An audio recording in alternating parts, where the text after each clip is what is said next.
আসসালামু আলাইকুম এভরিওয়ান। আজকে আমি আপনাদের সাথে একটা পারফেক্ট পুডিংয়ের রেসিপি শেয়ার করব। এরকম একটা পারফেক্ট পুডিং কার না পছন্দ। এক আপু আমাকে কমেন্ট করেছিল পুডিংয়ের রেসিপি লাগবে। আপুটার উদ্দেশ্যে পুডিংয়ের রেসিপিটা শেয়ার করা। চলুন কথা না বাড়িয়ে রেসিপিটা তৈরি করা যাক।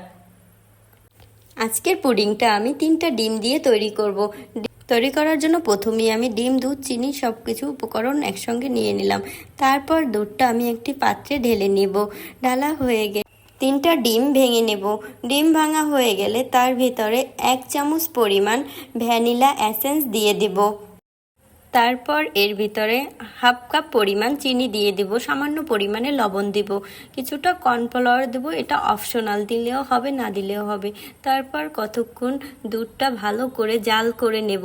জাল করা হয়ে গেলে রেখে দেব দুধটা ঠান্ডা হওয়ার জন্য। অন্যদিকে ডিম, চিনি একসাথে ব্লেন্ডারে দিয়ে কিছুক্ষণ ব্লেন্ড করে নেব যতক্ষণ চিনিটা মিহি না হচ্ছে।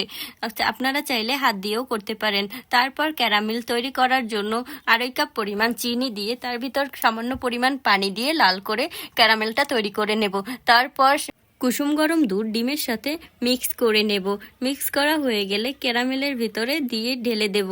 তারপর একটি চুলায় বসিয়ে দিয়ে 25 থেকে 30 মিনিট ওয়েট করব। এতে রেডি হয়ে গেল একটি পারফেক্ট পুডিং।